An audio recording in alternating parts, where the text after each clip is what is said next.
본 방송에서 제공하는 투자 정보는 투자 판단에 대한 조언입니다. 방송에서 제공하는 주식의 가치, 가격 상승 및 하락에 대해서는 방송사에서 보장하지 않습니다. 주식 랩소디 오늘도 여러분들과 함께합니다. 재미난 이야기들 또 경제 이야기들 함께 나눠드리도록 할게요. 자, 오늘도 본부장님과 함께하겠습니다. 본부장님 안녕하세요. 안녕하십니까. 반갑습니다. 네. 자, 오늘도 저희가 하나하나 이렇게 또 한박 웃음을 지어주시죠. 오프닝부터. 아닙니다. 예. 기분 좋은 일이 기분 좋은 일은 있으신가요? 없고요.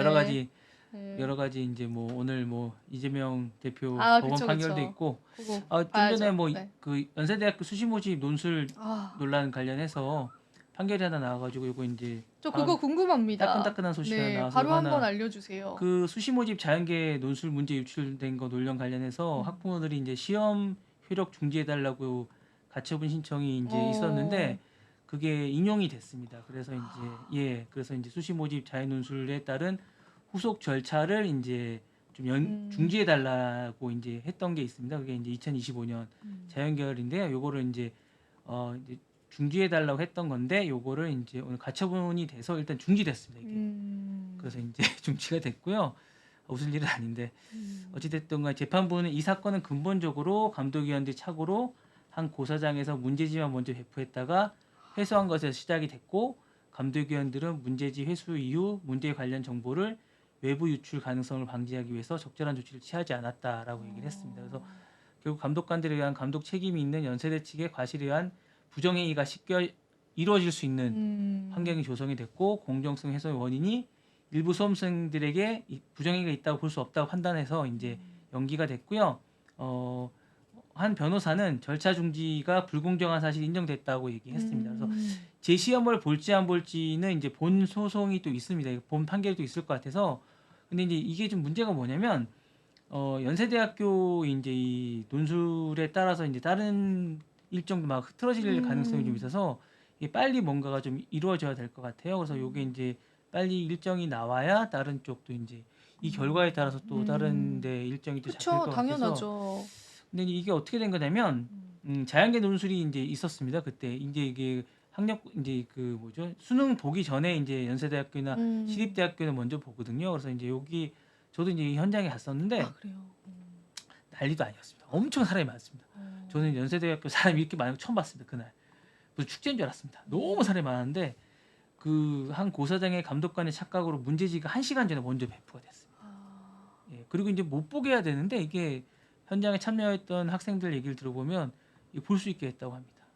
그리고 이제 이게 진짜인지 아닌지 모르겠는데 그 누군가가 사진을 찍어서 오르비라고 이제 커뮤니티 같은 데가 있는데 거기다 올리기도 했다고 합니다. 그래서 이제 유출이 되는 등 문제 내용이 사전에 공정성이 훼손. 그러니까 이게 유출되면 안 되거든요. 사실 누가 휴대폰도 이제 뺐지 않았다고 하는 일이고 하거든요. 아니 그건 너무 형평성에 어긋나는 거죠. 네. 이제 그래서 이제 좀 문제가 돼서 이제 문제가 충분히 될 수 있는 소지가 있습니다. 그래서 이제 시험 효력을 정지해달라고 가처분 신청을 냈습니다. 그래서 이제 받아들여진 거거든요. 그래서 이게 이제 재시험 부분에 대한 이제 본안 소송도 이제 또 있을 것 같거든요. 그래서 이 부분이 이제 되면 또 이제 뭔가가 있을 것 같은 조치가 있을 것 같습니다. 그러니까 법원이 이걸 받아들인 건 좀 유의미한 것 같습니다. 그래서 이제 이 일정에 따라서 이제 수능 이제 수시에 관한 일정들이 여러 가지가 좀 약간 변화가 좀 있을 것 같은 느낌이 들고 있습니다. 왜냐면 이제 연대가 발표가 나야 다른 학교를 결정을 할 거 아니에요. 어쨌든 연대가 좀 상위권에 있는 학교이기 때문에 여러 가지 좀 변수가 좀 있을 것 같습니다. 그러면 그거에 따라서 또 충분히 꼬이는 거잖아요. 일정적인 부분들을 아직 그게 어떻게 될 것인지는 모르는 거죠. 빠른 시일 내에 결정이 나지 않은 학교 쪽에서 입장을 좀 밝힐 것 같습니다. 그래서 이걸 오늘 이제 가처분이 났기 때문에 학교 쪽에 조만간 입장을 밝히지 않을까 그런 생각이 듭니다. 그럼 그 시험 감독관에 대해서는 그냥 징계 정도 받는 거예요? 이거는 제가 알 땐 징계가 난 걸로 알고 있는데 이게 제가 알기로는 그때 감독관은 대학원생으로 알고 있는데 정확하게는 잘 모르겠어요. 어쨌든 그런 걸로 알고 징계가 났던 걸로 알고 있습니다. 그러니까 뭔가 징계 학교에서 조치를 취한 걸로 알고 있는데 그 조치 자체가 문제가 아니라 어쨌든 학생들한테는 인생에 걸린 문제이기 때문에 사실 그럼요. 인생에 걸린 문제죠. 네, 그래서 이제 뭔가 많은 좀 뭔가 조치가 있어야 되지 않겠냐라는 생각이 좀 있어요. 이게 어쨌든 시험을 잘 본 학생들도 또 문제거든요. 당시에 시험을 잘 본 학생들도 이거 다시 본다는 거에 대해서 또 문제가 있을 것 같고 또 그날 이 피해를 본 학생들도 문제가 있기 때문에 이게 솔로몬의 판결이 어떻게 나야 될지 참 약간 먼저 문제가 좀 있을 것 같아서 어쨌든 그날 자체 이렇게 좀 잘했어야 되는데 뭔가 좀 문제가 생겨서 여러 가지로 좀 어려움이 있을 것 같습니다. 아이고. 아무튼 안타깝습니다. 사실 저희가 수능을 이제 또 막 치렀잖아요. 근데 네네. 수시 때 있었던 문제였는데 그게 지금 이런 파급력까지 가져오게 된 것 네네네. 같아서 그래도 수험생 여러분 고생 많으셨습니다. 네. 응원의 말씀을 한번 드려보도록 하겠고 자 오늘 그럼 TSMC 이야기 또 업데이트된 부분이 있으면 TSMC가 사실은 이제 그 여러분도 아시다시피 이제 어쨌든 그 트럼프 대통령이 이제 딱 그 계속 선거 유세 기간 동안 TSMC에 대해서 반도체 특히 반도체를 이제 미국의 반도체의 이익을 TSMC가 뺏어갔다고 딱 지목해서 얘기했었는데 그래서 이제 애리조나 쪽에 이제 공장을 짓고 그 공장 완공식에 초청을 한다고 이제 얘기를 했었고 조만간 그 행사가 이제 트럼프가 참석할 거라고까지 기사가 났었는데 이 완공식이 취소가 됐습니다. 그게 2시간 전에 기사가 떴었는데 이제 따끈한 소식을 이제 여러분들한테 전해드리는 겁니다. 그래서 이 소식에 이제 그 트럼프 영향이 아닐까. 왜 취소가 됐는지에 대해서는 정확하게 밝히지 않고 있습니다. 근데 아마도 트럼프 당선인이 반도체 정책에 관해서 뭔가 변화가 있을 것 같아서 취소한 게 아니라고 얘기를 하는데 그거 하나하고 이제 최근에 이제 아시아계 직원 선호 차별을 받았다는 주장이 있고 집단 소송을 했다는 이야기가 있습니다. 그래서 요 두 가지가 뭐 직접적으로 작용하지 않았겠냐라고 추측을 하고 있습니다. 그러니까 정확하게 뭐라고 이제 TSMC 쪽에서 이제 자신들의 입장을 밝히지 않고 있기 때문에 어떤 이유인지 잘 모릅니다. 다만 트럼프 자체가 뭔가 이 TSMC에 관해서 호의적이지 않기 때문에 이날 또 어떤 이야기를 할지 모르고 또 어떤 정책이 또 나올지 모르기 때문에 완공식 자체를 하는 것이 TSMC 쪽에서도 뭐 득이 될 게 없다라고 판단한 것 같습니다. 그래서 아마 그런 게 아니겠느냐고 많은 인사들이 추측을 하고 있습니다. 사실 이제 이 공장 자체는 4나노미터 기술을 활용해서 이제 내년에 양산 체제를 하겠다라는 거라서 사실은 이제 미국에는 상징적인 건데 문제는 이 보조금 자체가 16조 원이나 들어가는 미국의 자산이 들어가는 겁니다. 어떻게 보면 미국 입장에서는 상당히 많은 돈을 TSMC에 보조금을 주는 거거든요. 그러니까 트럼프 입장에서는 왜 우리 돈을 줘가면서 물론 우리나라에 그러니까 미국에 짓는 거지만 TSMC가 우리 때문에 엄청나게 많은 돈을 벌고 있는데 TSMC 소유의 공장인데 왜 미국 돈을 들여가면서 미국 땅에 짓는 거냐. 이게 우리나라 그러니까 미국의 인텔 기업 거도 아닌데 TSMC 건데 왜 TSMC가 돈을 내야지 왜 우리가 보조금을 줘가면서 짓느냐 이렇게 얘기를 하는 거예요. 왜냐하면 상당수의 국가들이 미국에 만약에 현대자동차가 미국에 공장을 지을 경우에 보조금 많이 주는 건 아니거든요. 이렇게 많이. 근데 왜 반도체만 이렇게 돈을 많이 주냐는 거에 대해서 이제 트럼프가 이제 화를 내는 거거든요. 그래서 보조금이 상당히 이제 이번에 많이 들어갔지만 그런 부분에 대해서 향후에 이제 관세나 이런 부분에서 상당히 많은 변화가 좀 있을 것 같은 생각이 듭니다. 그래서 이 불참이 상당히 향후에 이제 반도체 업계나 변화에 어떤 의미를 가질지라는 생각이 좀 들고요. 그러니까 이런 변화에 있을 때 저희는 이제 오늘 삼성전자가 조금 이제 반등을 했지만 제가 볼 때는 좀 진짜 제가 어제도 말씀드렸다시피 이제 황 회장님을 빨리 만나셨으면 좋겠다는 생각이 저는 개인적으로 듭니다. 젠슨한 네네. 빨리 만나셔야 되지 않을까. 좀 변화가 있어야 되지 않을까. 오늘 7%나 상승을 했어요. 뭐 근데 이제 기관은 계속 그러니까 외국인은 계속 팔고 물론 뭐 우선주를 오늘 외국인이 사더라고요. 그러니까 아니 예. 그러니까 우선주는 계속 이제 하는데 기본적으로 이제 그런 것들은 계속 팔고 있는 그 모습을 보이더라고요. 맞아요. 판 물량이 훨씬 많죠. 네, 그러니까 기본적으로 이제 우선주는 사는데 이게 이제 제가 볼 때 단기 반등일지 장기적으로 갈지는 잘 모르겠어요. 근데 기본적으로 이제 체질 개선을 하지 않으면 제가 볼 때 이게 장기적으로 가기에는 좀 힘들지 않을까. 뭔가 체질 개선을 해야 이제 6만 원대나 7만 원대로 계속 가고 어제도 말씀드린 이 삼성전자는 사실은 단순히 삼성전자라는 의미를 갖는 게 아니라 이제 국민연금이 들어가 있는 어떤 기업이기 때문에 반등을 분명히 꼭 해야 되는 기업이라 생각이 듭니다. 그래서 그런 측면에서는 기본적으로 삼성전자가 체질 개선이 되고 또 상승하고 어떤 기본적으로 나아져야 된다는 게 제 생각이거든요. 그래서 뭔가 좀 나아지고 뭔가 좀 이 TSMC의 공백을 메꿀 수 있는 어떤 그런 역량을 키울 수 있고 판로 개척을 좀 해야 할 수 있어야 된다는 생각이 듭니다. 그리고 지금 삼성전자의 파운드리 분야의 어떤 섹션은 사실은 삼성전자 그때도 말씀드렸다시피 삼성전자가 삼성전자한테 주는 분량이 되게 많아요. 그래서 사실은 이게 좀 약간 허수가 좀 많다는 거죠. 삼성전자한테 주는 어떤 하청이 되게 많다는 거죠. 본인들끼리 이렇게 그렇죠, 이제. 하청을 주고 예, 그러니까 파운드리 하고. 분야를 아예 분리시켜서 이게 독립적으로 생산할 수 있게끔 해줘야 되는데 삼성전자한테 주는 분야의 한 40% 정도 되거든요. 전체 물량에. 그렇다 보니까 이게 자생력을 갖는다고는 할 수 없는 분량인 거죠, 사실은. 그러니까 하도급을 주는 분량이 상당히 많다 보니까 TSMC나 SK하이닉스처럼 기본적으로 자신들이 진짜로 많이 매출을 올리는 분야가 그렇게 많다고 실질적으로 볼 수 있느냐라고 보는 거죠. 왜냐하면 인텔과 비슷한 어떤 구조가 40% 이상 차지하기 때문에 기본적으로 60% 정도밖에 실질적으로 자신들이 이제 매출을 올리고 있는 건 아니라고 볼 수 있는 거죠. 파운드리 분야 쪽에서 사실은. 그러면 만약에 SK가 만약에 하는 뭐 100%라면 이거는 삼성전자 60%밖에 못 하고 있다고 볼 수밖에 없는 거죠. 그러니까 TSMC보다 안 그래도 매출이 작은데 기본적으로 그렇기 때문에 이게 더 늘려야 되는 분야라서 저는 기본적으로 이 분야를 좀 떼서 역량을 강화시키면서 영업력이나 이런 것들을 좀 더 확충하고 물론 삼성전자 것도 잘 해야겠지만 기본적으로 각각 팹리스는 팹리스대로 잘하고 파운드리는 파운드리로 잘해서 좀 더 역량을 키워가는 게 낫지 않냐는 생각이 들고 기본적으로는 저는 그냥 팹리스보다는 파운드리 쪽에 더 강화를 시키는 게 낫지 않냐 우리나라는. 맞아요.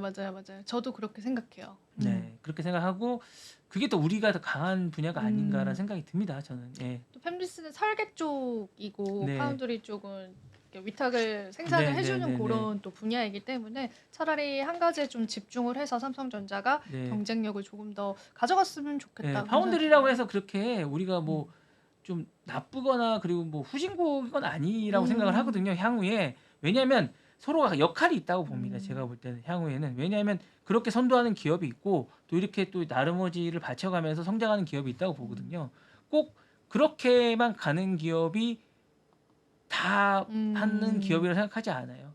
그러니까 저는 ASML처럼 좀 나중에도 말씀드리겠지만 그렇게 또 의리지만 슈퍼 의리인 기업도 있거든요. 그렇죠. 예, 저는 그렇게 성장할 수 있다고 보거든요.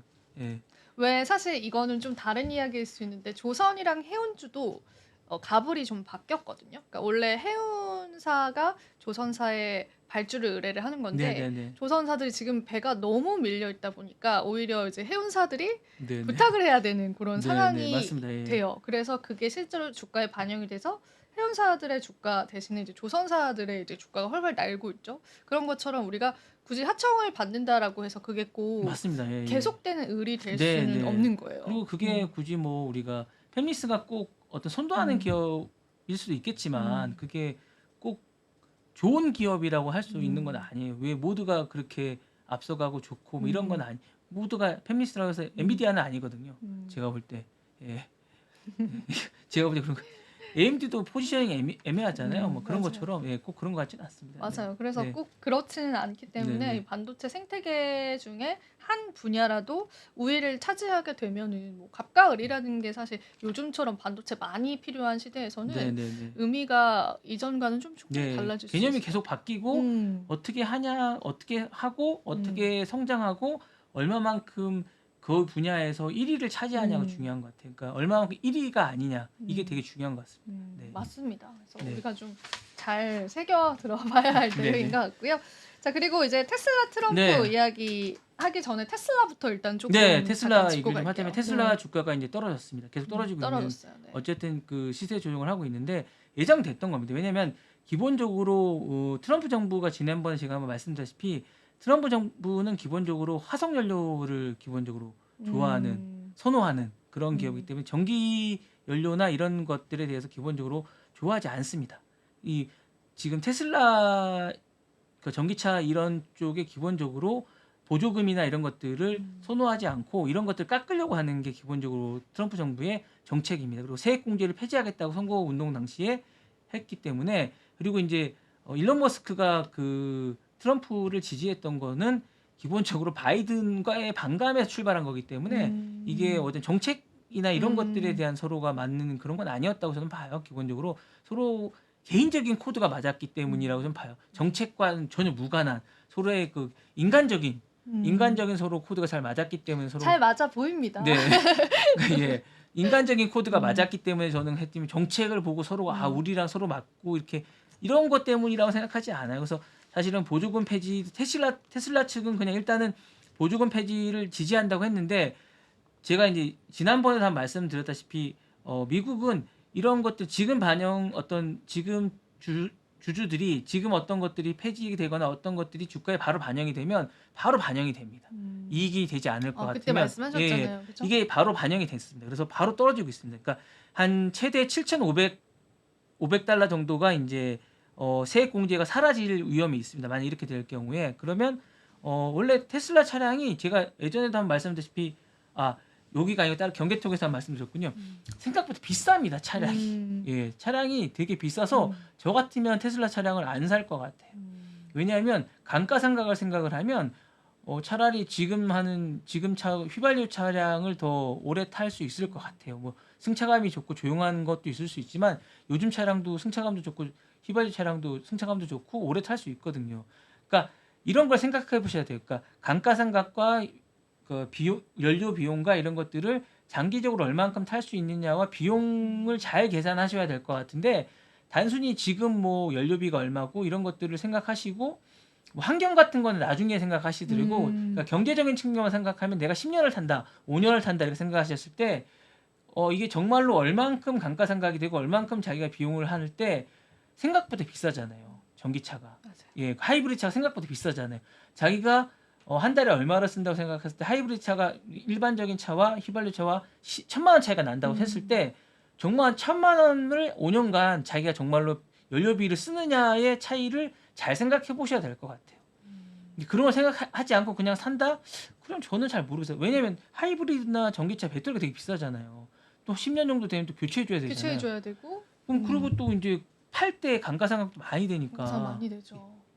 과연 그게 맞는지에 대한 그리고 것도 고민이 좀 화재 리스크도 좀. 근데 그거는 뭐 나중 문제라고 생각을 하더라도 음. 감가상각이나 나중에 중고차로 팔 때의 부분도 좀 문제가 있거든요. 그러니까 그런 부분들에 대해서 이제 과연 유행을 타지만 본인들이 판단을 해볼 때 구입을 할 때 그런 부분들을 잘 판단해봐야 되는데 그러다 보니까 이제 이런 부분들을 사람들이 망설이게 된다는 생각을 하는 거죠. 그리고 이제 소비자들이 그런 부분에 대해서 이제 망설일 수밖에 없는 거죠. 그게 이제 세액 공제가 안 되면 그러니까 이제 주가가 이제 약간 떨어지게 되고 테슬라가 대장주가 떨어지다 보니까 뭐 다른 주들은 더 많이 리비안이나 이런 주들이 더 많이 떨어집니다. 리비안은 14% 가까이 떨어졌거든요. 그러니까 계속 떨어지게 되지 않을까라는 생각이 드는데 더 재미있는 건 지금 이제 거의 제로섬 게임을 이제 하게 되는 게 뭐냐면 일론 머스크는 이걸 계속 찬성하고 있습니다. 의외인 게 왜냐하면 이걸 해서 전기차 다른 데를 다 고사시키겠다는 전략을 피고 IRA 법안 폐지를요 찬성하고 찬성하고 있어요. 있어요. 이게 찬성하는 게 의외인 게 본인은 자기는 버틸 여력이 있다고 생각하는 거죠. 왜냐하면 이 시장에서 자기 혼자 살아남겠다는 전략을. 그래 예. 그렇게 정정당당하게 승부 보자 약간 이런 마인드인 그래서 거네요. 이제 전기차 시장에서 다 끝장 승부를 보겠다는 거죠. 자기만 살아남겠다는 거죠. 왜냐하면 모두가 다 하면 고사되겠다는 생각을 하는 거죠. 왜냐하면 그러면 전기차 쪽의 시장에서 자기만 살아남을 때 그때 이제 가격을 올리겠다는 생각을 하는 것 같아요. 그래서 자기는 가격 정책을 낮추고 살아남을 수 있다고 생각하는 거예요. 왜냐하면 자금 여력이 자기는 있다고 생각하는 거거든요. 그래서 다른 정책에 찬성하는 겁니다. 예, 그래서 찬성하고 뭐 위축될 수 있겠지만 그때까지 자기는 버틸 여력이 있지만 다른 쪽은 다 투자받고 왜냐하면 다른 쪽은 계속 투자를 받고 있더라고요. 보니까 계속 전기차가 투자를 받고 계속 그러고 있는데 자기는 버틸 여력이 있고 그리고 수요도 만만치 않다고 생각하는 거죠. 이미 인기도 있고. 근데 이제 새로 출범하는 전기차들이나 자금 여력이 안 되는 쪽은 이제 고사시켜서 자기가 이제 다 고사되고 나면 자기가 시장을 잘 장악하고 나면 괜찮다고 생각하는 것 같아요. 그래서 이제 찬성하는 것 같아요. 지금 속보를 좀 다뤄주실 수 있나요? 이재명 의원의 네, 어떻게 징역 됐습니까? 1년에 집행유예 2년 그러면 의원직 상실형이라고 하는데 그런가요? 네, 그러면 이제 대통령 선거 못 출마도 나오겠네요? 못 한다고 알고 있는데 제가 이쪽 정치 분야는 또 잘 모르는 분야이다 보니까 네, 그렇습니다. 네, 예. 본부장님이 조금 코멘트를 네, 해주실 수 맞습니다. 있을까요? 이렇게 되면 이제 불구속 기소된 1년 이렇게 되는데 그렇게 되면 이제 야 어떡합니까? 맞습니다. 예. 그렇게 되면 이제 못 나오게 됩니다. 10년간 피선거권이 제한되고 와. 대선 출마가 불가능합니다. 예. 그럼 10년 뒤면 또 너무 노쇠해지시는 나이가 되시는 거잖아요. 근데 이제 이게 1차 공판이 그렇기 때문에 2심 때 어떻게 될지 잘 모르겠습니다. 2심이 또 남아 있기 또 때문에 2심이 남아 있어서. 네네네 1차 공판이 이렇게 음. 돼서 이제 2심이 남아 있어서 어떻게 될지 모르겠습니다. 의원직 상실은 일단 된 거고요. 1차 공판이기 때문에 그렇습니다. 이게 그렇게 돼버렸네요, 그죠? 음. 항소를 하시겠다고 지금 네네 속보도 2심이 뜨시는 것 중요합니다. 같은데, 예. 2심이 중요한 예, 거예요? 2심이 중요하고 일단 음. 1심은 일단 유죄 상실형이 됐고요. 예. 2심 때 이제 바뀔 수 있습니다. 예. 요거 좀 이제 계속 체크를 좀 해보긴 네네네네. 해야겠네요. 이 이제 속보가 떠서 저희가 급하게 네네. 조금 한번 네, 다뤄봤어요. 그렇습니다. 예. 네, 그러면 이제 저희 트럼프 가족에 관한 이야기를 조금 해볼까요? 트럼프 본부장님? 트럼프 주니어. 케네디 중이에요. 예. 케네디 주니어였나요? 네네네네. 트럼프의 아드님도 이야기 나오던데. 시간이 지금 얼마 안 남았는데 괜찮을까요? 그럼요. 그러면은 어떤 내일 하는 게 어떨까요? 네, 내일 할까요? 알겠습니다. 다음 주에 하는 게 좋을 것 같습니다. 일단 네. 저 그 뭐지 가상화폐 얘기 잠깐. 갠슬러 이야기 해볼게요. 갠슬러 얘기 18개 네. 주에 이제 가상화폐 갠슬러가 고소를 당해가지고 요거 얘기하면서 이제 뭐 8개 주가 이제 이 고소를 했더라고 가상화폐. 요거 맞아요. 얘기를 제가 하면서 좀 넘겨드리겠습니다. 네, 알겠어요. 네. 네. 얘기해 주세요. 그래서 네. 아니 얘기를 해주세요. 예. 일단 트럼프 대통령이 이제 가상화폐 훈풍이 예상되는 가운데 18개 주가 규제 당국인 증권거래소 상대로 소송을 제기했습니다. 이게 뭐 가상화폐 산업을 기관이 과도하게 규제했다는 혐의인데요. 뭐 지금 보면 17개 주요 법무장관과 함께 이제 고소를 했습니다. 그래서 뭐 보면 내부 테네시와 뭐 아이오와 텍사스 이런 부분들이 함께 했고요. 법무부 장관도 함께 했습니다. 그래서 이제 이 부분 SEC가 적절한 규제 프레임 없이 디지털 자산에게 만약 이렇게 이제 제한을 해서 빠르게 성장하는 이 산업을 위험에 빠뜨렸다. 그러면서 권력의 균형을 존중하지 않고 우위의 승인 없이 자신들의 그 권한을 과도하게 해서 이 주권을 자신들의 주권을 역할을 박탈했다라고 주장했습니다. 그래서 이게 이렇게 되면 어떻게 되는 겁니까? 고소를 하면은 근데 일단 고소를 한다라는 거 자체가 과정이 굉장히 길기는 해요. 그래서 뭐 네네네. 그들이 고소를 했다라고 해서 그게 바로 아시다시피 판결이 네네네. 나진 않겠죠. 근데 그만큼 정치적인 압박을 좀 받고 있는 것 같아서 네네. 제가 그럼 조금 그 이야기 이어서 네네네. 바로 한번 말씀을 같이 드려볼게요. 저도 기사를 같이 봤어요. 그래서 본부장님 오늘 마침 얘기를 해주신다고 하셔가지고 네네네.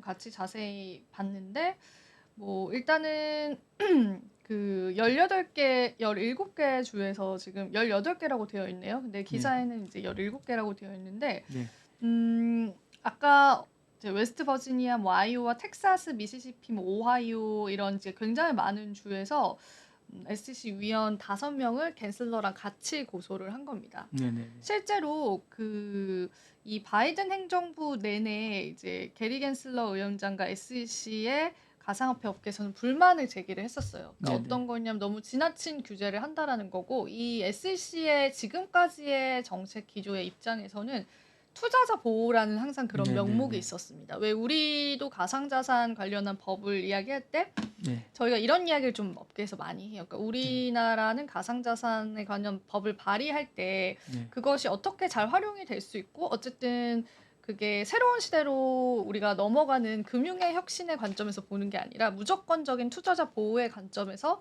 규제를 하거나 하지 못하도록 네네. 막거나 이런 식으로 조금 법들이 많이 발의가 된다라는 거죠. 네. 근데 이제 SEC와 게리 갠슬러의 입장도 그런 거였습니다. 투자자를 보호를 해야 되고, 투자자 보호에 너무나 취약한 자산이다. 그리고 이 비트코인을 제외하고는 네네. 다 이제 회사에서 발행을 하는 거기 때문에 증권 주식과 다르지 않다. 그래서 우리 관할 안에 들어와야 된다. 이런 주장으로 네. 계속 이제 리플에게 소송도 했던 거고 그랬던 거였어요. 그래서 네네. 그게 바이든 행정부에 일어났던 거였는데, 일단은 여기서 재밌는 그게 있더라고요. 보시면은 이 SEC가 지금 현재까지 암호화폐 업계를 너무나 옥죄해 왔고, 그 블록체인 협회에 따르면 2021년 이래 가상화폐 기업들이 이 방어 소송에 지출한 비용이 4억 2,600만 달러입니다. 한화로 5천억 원이 넘어가는 정도로 계속 이제, 그러니까 물론 지금은 리플과의 소송이 가장 부각이 많이 되어 있지만 여러 가지 소송을 또 거셨어요. 가상화폐 업계에 대해서. 그래서 그 정도로 우리가 사실 증권거래위원회라는 건 큰 기관이잖아요. 그 기관이 가상화폐 업계에서 너무 빈번한 규제를 주겠다라고 겁을 주거나 뭐 소송을 하거나 하니까 불필요한 소송 이제 비용들이 계속 지출이 됐다라는 걸 주장을 하는 거죠. 업계에서는. 틀린 말도 아니라고는 생각을 합니다. 그래서 실제로 이제 벌써부터 갠슬러의 후임이 지정이 되고 있고, 그리고 제가 또 재미나다고 하기엔 좀 그렇고 기사가 또 하나 있어서 가지고 왔는데, 실제로 갠슬러 위원장은 사퇴 암시 연설을 남겼습니다. 아 그래요? 네.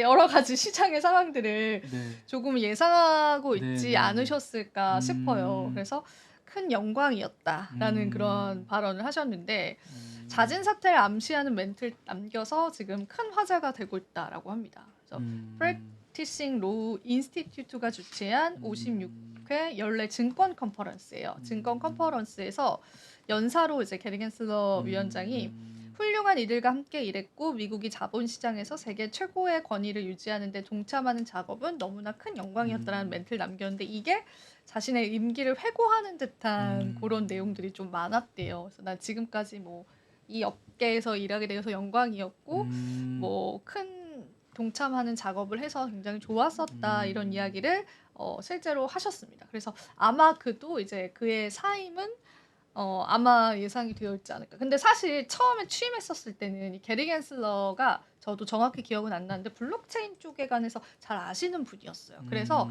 실질적인 커뮤니티에서는 게리 갠슬러가 SEC 위원장이 됐대, 우리에게 좋은 거 아니야 라고 받아들여졌던 그런 시절도 있었거든요. 근데 막상 이분이 하시는 일들을 보니까 이 업계를 굉장히 옥죄어 왔던 거죠. 그래서 그런 것들이 지금 계속 이어져 오면서 스스로도 그러니까 이제는 내려올 때가 됐다, 그러니까 잦은 사태를 조금 내다보고 있다라고 이렇게 우리가 생각을 해볼 수가 있겠습니다. 그리고 또 하나 좀 재미난 그런 기사 보여드릴게요. 리센터에서 나온 건데, 재무부 자금이 10% 비트코인으로 하자라는 펜실베니아의 법안이 발의됐다라고 합니다. 전략 준비 자산으로 해야 된다. 또 트럼프가 그런 공약을 내세우기도 했었잖아요. 네.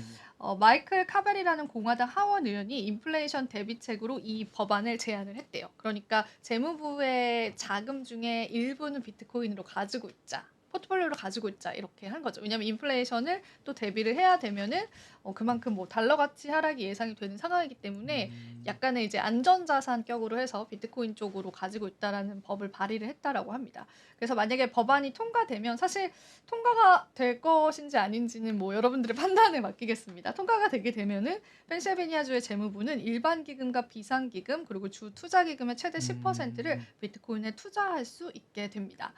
그리고 이거 재무부 자금을 비트코인으로 선택한다는 건 제 생각엔 좀 큰 의미인 것 같거든요. 물론 펜실베니아 주 안에서이겠지만은. 근데 추가적으로 지금 미국에 있는, 그러니까 미국은 너무 땅덩이가 넓어서 이제 국민연금이 좀 여러 개 있어요. 우리나라는 딱 하나 있지만은, 근데 그 국민연금들이 포트폴리오로 지금 비트코인을 채택을 실제로 하고 있어요. 근데 우리나라는 비트코인을 살 수가 없습니다. 그러니까 기관이 포트폴리오를 살 수 없게끔 법으로 막아놨어요. 그래서 국민연금의 포트폴리오를 제가 이제 대학원 졸업하면서 논문 주제가 그쪽이었거든요. 그래서 그쪽을 파다 보니까 국민연금이 코인베이스를 되게 많이 샀던 거예요. 그러니까 비트코인에 직접 투자는 안 했지만 해외 주식에 있는 비트코인 관련주를 일부 포트폴리오를 담아서 수익을 냈더라고요, 또. 그래서 그런 식으로 우리나라 국민연금도 이제 하고 있는 상황인데, 사실상 우리나라에서는 이런 게 아예 금지되어 있고, 이제 미국 쪽의 움직임은 이제 어떤 주에서는 재무부의 자금 일부로 비트코인을 사용할 수 있게끔 하는 그러한 움직임들도 현재 나오고 있습니다. 그리고 리플 가격인데요. 지금 리플이 굉장히 크게 상승을 했어요. 아무래도 앞서서 아셨다시피 이제 게리 갠슬러 고소권이랑 게리 갠슬러가 사임할 수 있을 것이라는 가능성 때문에 이게 1차트예요. 하루 동안의 차트인데 거의 한 0.6달러 부근에서 0.8달러가 지금 넘어가는 수치까지 올라와 있고, 지금은 살짝 다시 좀 제자리를 찾아가고 있습니다. 지금은 11월 15일 오후 4시 이제 한국 시간 기준의 시세입니다. 참고로 해보시고요. 그래서 리플이 이제 게리 갠슬러가 SEC가 소송을 했기 때문에 그 리스크가 이제 조금 해소가 될 수 있다라는 기대감들 때문에 굉장히 많이 오르고 있고, 사실 리플은 이제 저희가 영상 올리거나 이제 언급을 하면은 또 많은 분들이 봐주시고 답글을 달아주시더라고요. 그만큼 이제 한국 투자자분들 리플에 맞아요. 관심이 네. 정말 많으셔가지고 리플 이야기도 이제 리플 가격 이야기도 같이 한번 좀 전해드릴까 했습니다. 실제로 지금 비트코인은 약간 조정을 받고 있어요. 그래서 다음에 가격 동향 흐름들에 관해서도 제가 계속 한번 체크를 해보도록 하겠습니다. 맞습니다. 네.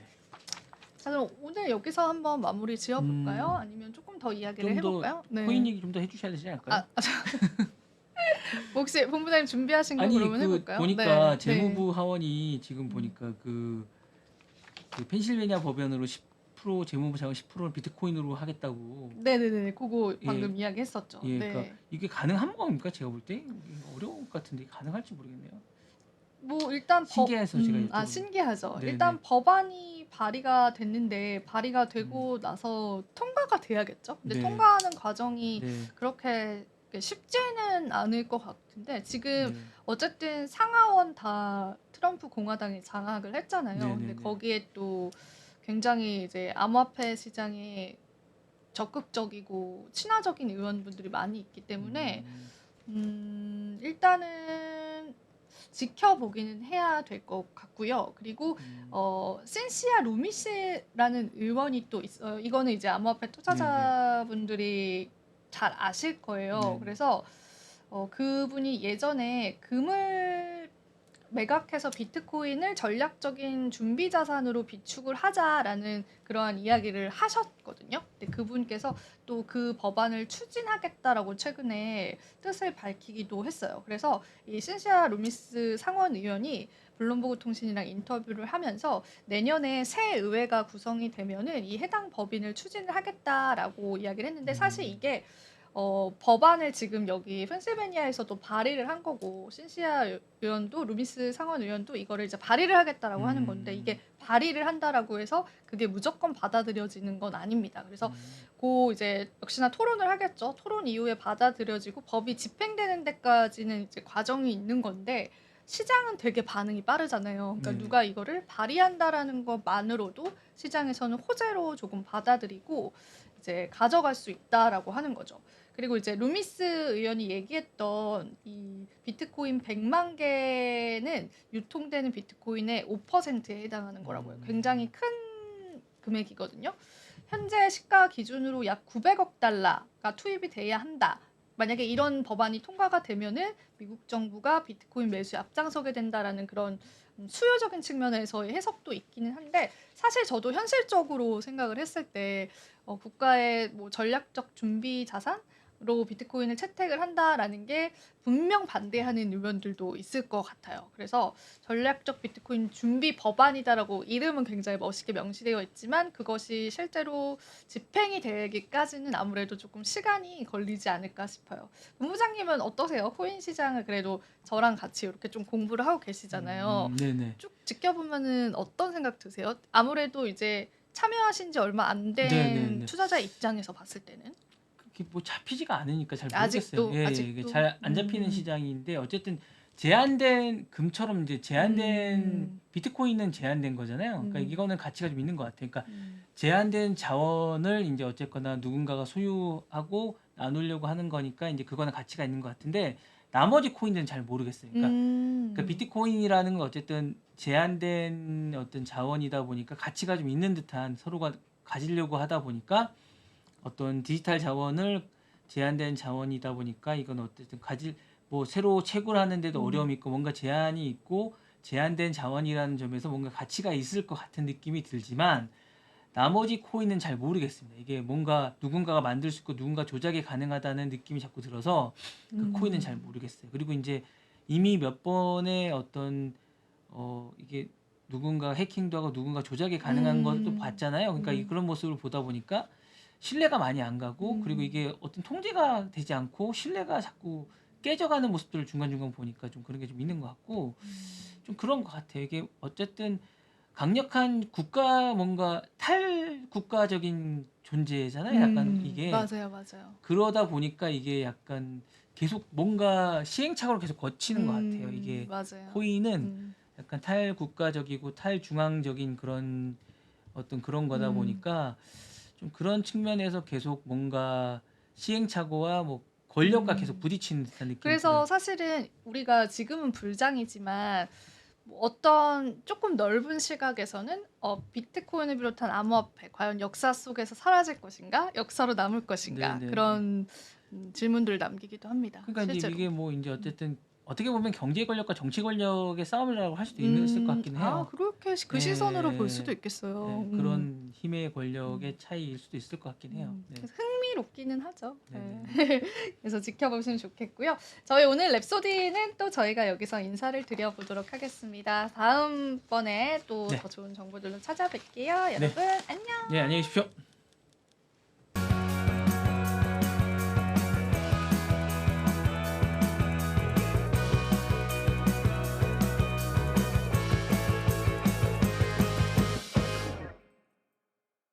시청자 여러분 안녕하세요. 국내외 모든 경제 뉴스를 한눈에 파악해드리는 모두의 증시 진행의 최민주입니다.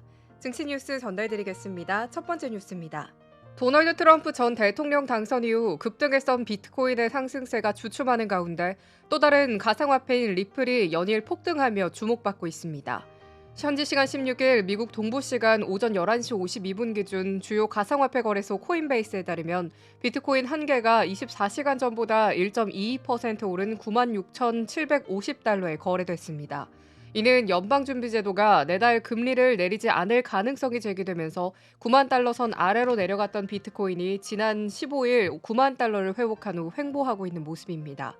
트럼프 전 대통령 당선 이후 비트코인은 한때 9만 3천 달러까지 급등했으나 현재는 상승세가 다소 주춤한 상황입니다.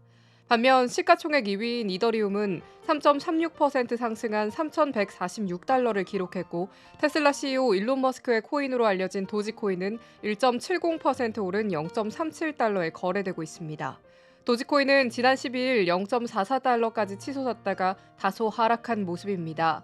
특히 리플은 같은 기간 동안 30.24% 상승한 1.16달러를 기록하며 주요 가상화폐 중 급등세를 보이고 있습니다. 리플의 가격이 1달러를 넘어선 것은 2021년 11월 이후 처음입니다. 지난 5일 0.51달러였던 리플은 다른 가상화폐보다 늦게 상승을 시작한 후 급격한 상승세를 이어가고 있으며 시가총액 순위에서도 도지코인을 제치고 6위로 올라섰습니다. 이 같은 리플의 급등은 리플랩스가 게리 겐슬리 위원장이 이끄는 증권거래위원회로부터 제소를 당한 소송이 현재 진행 중인 가운데 트럼프 전 대통령 당선 이후 소송 취하나 승소 가능성이 대두되면서 비롯된 것으로 분석됩니다. 리플랩스는 코인베이스와 함께 이번 대선에서 트럼프 전 대통령을 후원한 주요 후원자로 알려져 있으며 리플 CEO 브래드 갈링하우스가 트럼프 당선인을 직접 만났을 가능성도 제기되고 있습니다. 또한 리플과의 소송을 주도했던 겐슬리 위원장이 조만간 사임할 것이라는 전망도 나오면서 리플의 가격 급등을 뒷받침하고 있습니다. 가상화폐 시장의 변동성이 여전한 가운데 투자자들의 관심이 집중되고 있습니다.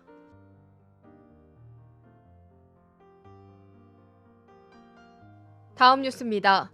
도널드 트럼프 전 대통령의 2기 행정부에서 일론 머스크 테슬라 최고 경영자가 정보효율부 수장으로 임명되면서 연방정부의 대대적인 예산 삭감이 예상되고 있습니다. 머스크의 기업 운영 방식이 그대로 연방정부에 적용될 경우 사회적 혼란이 우려된다는 분석도 나옵니다. 현재 시간 16일 뉴욕타임즈는 머스크의 경영 스타일을 조명하며 그의 비용 절감 방식이 연방정부 운영에도 반영될 가능성이 높다고 보도했습니다. 머스크는 지난달 연방정부 예산 6조 7,500달러의 약 3분의 1에 해당하는 2조 달러를 삭감할 수 있다고 주장하며 정보기관 수를 400개에서 99개로 줄이겠다고 공언한 바 있습니다. 또한 공무원들에게 매주 성과를 보고받겠다는 방침도 밝혀 강력한 긴축 경영을 예고했습니다. 이 같은 행보에 대해 사회적 경제적인 혼란을 초래할 수 있다는 우려가 제기되고 있습니다. 머스크가 과거 운영했던 회사의 사례에서도 그의 강도 높은 비용 절감 방식은 확인됩니다. 2022년 소셜미디어 트위터를 인수한 직후 현재 직원의 4분의 3 이상을 해고했고 불필요한 데이터 센터를 폐쇄해 연간 1억 달러를 절감했습니다. 스페이스X에서는 부품업체와 거래를 끊고 자체 제작으로 비용을 절감했으며 테슬라에서는 저가 센서를 도입해 원가를 크게 낮췄습니다. 하지만 이러한 방식이 정부 운영에 적용될 경우 그 파장은 클 것으로 보입니다. 머스크가 예산 삭감을 위해 복지 예산을 대폭 축소할 가능성이 높다는 점이 특히 우려되고 있습니다. 지난해 연방정부 예산의 약 5조 3천억 달러가 복지 분야에 투입되었는데 이 제도가 축소되면 사회 약자 계층이 큰 피해를 입을 수 있습니다. 또한 머스크의 비용 절감 방식이 안정성 문제를 초래할 수 있다는 지적도 나옵니다. 이처럼 머스크식 경영이 연방정부에 그대로 도입될 경우 사회적 갈등과 경제적 불확실성을 야기할 가능성이 있다는 경고가 나오고 있습니다. 머스크 취임 이후 어떤 변화가 일어날지 또 그 파장이 얼마나 클지 관심이 집중되고 있습니다.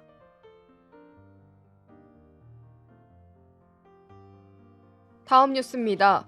도널드 트럼프 전 대통령의 당선으로 틱톡의 미국 사업 지속 가능성이 높아지면서 틱톡 모회사 바이트댄스의 기업 가치가 급등하고 있습니다. 이트댄스는 자사 가치를 약 3천억 달러로 평가하며 글로벌 기술 기업 중 상위권에 올라섰습니다.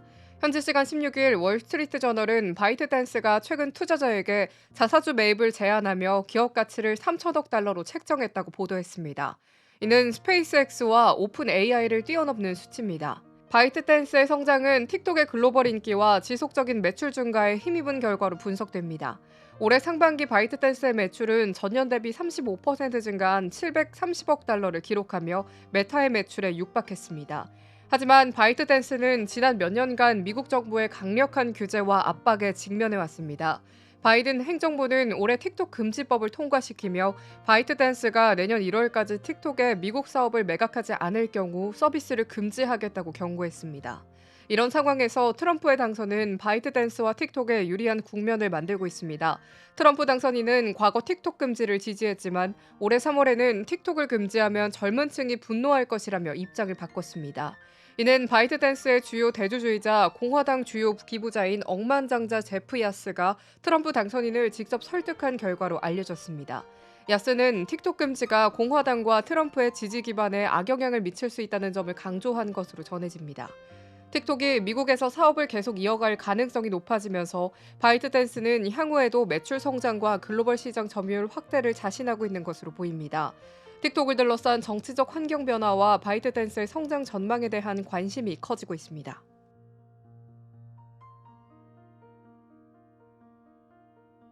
다음 뉴스입니다.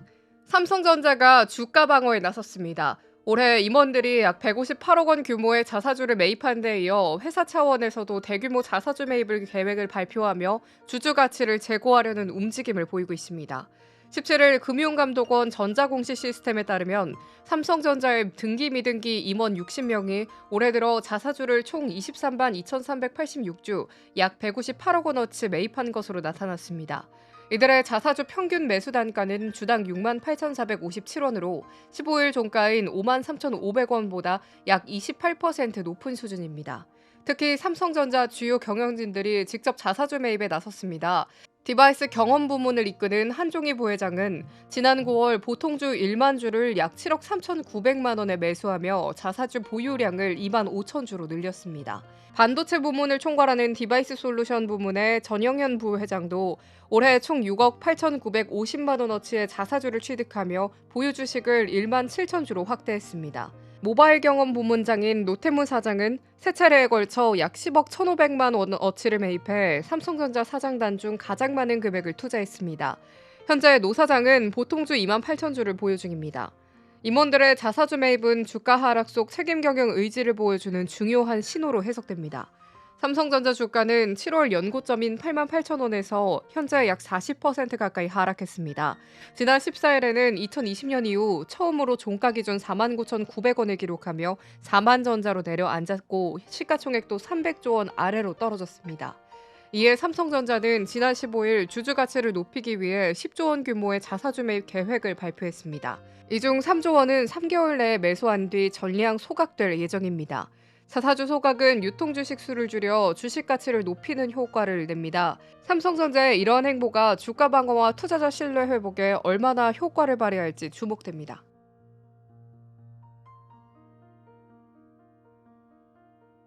다음 뉴스입니다.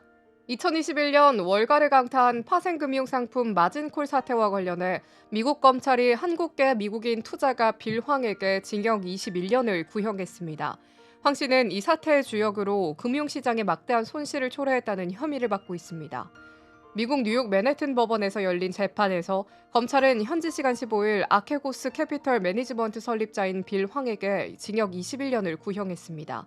검찰은 황 씨가 파생금융상품 거래를 통해 360억 달러, 우리 돈 약 50조 원의 규모를 회사에 파산시켰으며 이 과정에서 투자은행들에게 100억 달러, 약 14조 원 이상의 손실을 입혔다고 주장했습니다. 황 씨와 아케고스는 2020년 여러 투자은행과 총수익 스와프 및 차액 거래 등 고위험 파생 상품 계약을 맺어 보유 자산의 5배에 이르는 500억 달러, 약 70조 원을 주식에 투자했습니다. 하지만 차입금은 1,600억 달러, 약 223조 원까지 늘어났고 투자 종목의 주가가 하락하자마자 마진콜, 즉 추가 증거금을 납부해야 하는 상황이 발생했습니다. 이를 감당하지 못한 아케고스는 결국 파산했고 투자은행들은 약 100억 달러의 손실을 입었습니다. 이 사건의 여파로 스위스은행 크레디트 스위스가 경쟁사인 UBS에 인수되는 등 금융시장에 큰 충격을 줬습니다. 검찰은 황 씨가 자신이 보유한 주식에 대한 파생상품 투자 과정에서 투자은행을 속이고 거액의 차입금을 유도해 주가를 조작했다고 보고 있습니다. 반면 황 씨 측은 변호인은 경찰이 은행에 손실을 입혔다는 혐의를 입증하지 못했다고 주장하고 있습니다. 또한 황 씨가 심혈관계 질환을 앓고 있고 그간 자선 활동을 벌여온 점 등을 들여 형량을 줄여달라고 호소했습니다. 황 씨는 지난 7월 사기와 공갈 등 10개 혐의에 대해 유죄 판결을 받은 바 있습니다. 선고 공판은 오는 20일 열릴 예정입니다. 이 사건은 월가 금융 시스템의 허점과 리스크를 적나라하게 보여준 사례로 평가받고 있습니다.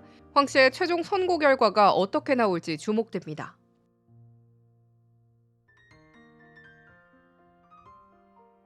다음 뉴스입니다. 도널드 트럼프 미국 대통령 당선인이 차기 행정부 초대 국방부 장관으로 지명한 폭스뉴스 진행자 피트 헤그세스에 대한 논란이 확산되고 있습니다. 극단주의 신념과 성비위 의혹까지 제기되면서 그의 자질에 문제가 제기되고 있습니다.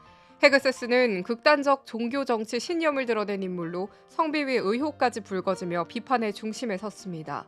영국 가디언은 헤그세스의 저서와 온라인 활동을 분석하며 그가 우파 기독교 문화와 정치적 극단주의에 깊이 빠져 있다고 전했습니다.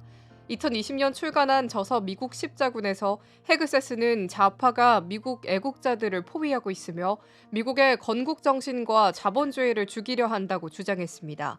그는 성소수자, 여성 권리, 인종 정의를 옹호한 좌파가 미국에 실존적 위협을 가하고 있다고 말했습니다. 문신도 논란입니다. 헤그세스의 몸에 새겨진 문신이 그의 극단주의 신념을 상징한다는 해석이 나오고 있습니다. 팔에는 중세 십자군 전쟁 구호인 데우스 불트, 가슴에는 예루살렘 십자가, 그리고 어깨 아래에는 초창기 미국 성조기와 무기를 형상화한 문신이 새겨져 있는데요. 역사학자들은 이를 종교적 폭력을 조장하는 상징으로 해석하기도 했습니다.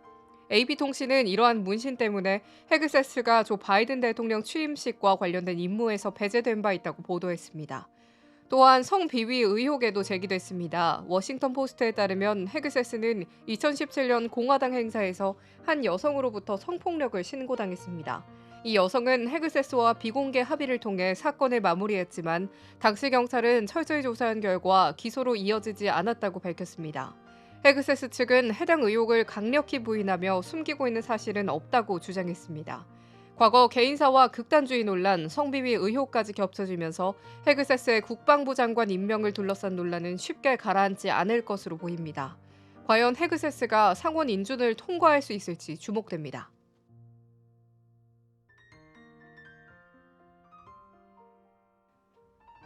다음 뉴스입니다. 조 바이든 미국 행정부가 세계 최대 반도체 위탁 생산 업체인 대만 TSMC에 66억 달러 규모의 보조금을 지원하기로 결정했습니다. 블룸버그 통신에 따르면 백악관은 현지 시간 15일 성명을 통해 상무부가 TSMC의 자회사인 TSMC 애리조나 반도체 지원법 보조금 프로그램을 통해 최대 66억 달러의 직접 자금을 지원할 것이라고 밝혔습니다. 또한 상무부는 TSMC에 750억 달러 규모의 대출 권한 중 최대 50억 달러를 저리 대출로 지원할 계획입니다. 이번 보조금 지원은 앞서 발표된 예비거래 각서 체결과 상무부의 실사 절차가 마무리된 후 공식화된 것으로 이는 반도체법에 따른 첫 번째 주요 지원 사례입니다. TSMC는 애리조나 피닉스에 650억 달러 이상을 투자해 첨단 반도체 공장을 건설 중인데 이번 보조금 지원은 공장 건설에 큰 탄력을 줄 것으로 보입니다. TSMC는 2030년까지 2나노미터 공정이 적용될 세 번째 팹을 추가로 건설할 계획입니다. 현재 2개의 팹을 짓고 있으며 이에 더해 세 번째 팹을 2030년까지 완공할 예정입니다. 이번 보조금이 TSMC의 공장 건설을 더 빠르게 추진하는 데 중요한 역할을 할 것으로 예상됩니다. 이번 발표는 내년 1월 20일로 예정된 도널드 트럼프 미국 대통령 당선인의 취임을 두여 달 앞두고 이루어진 것으로 주목받고 있습니다.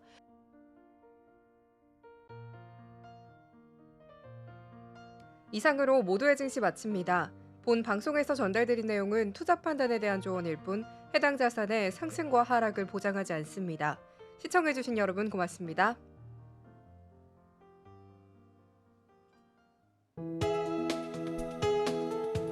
본 방송에서 제공하는 투자 정보는 투자 판단에 대한 조언입니다. 방송에서 제공하는 주식의 가치, 가격 상승 및 하락에 대해서는 방송사에서 보장하지 않습니다.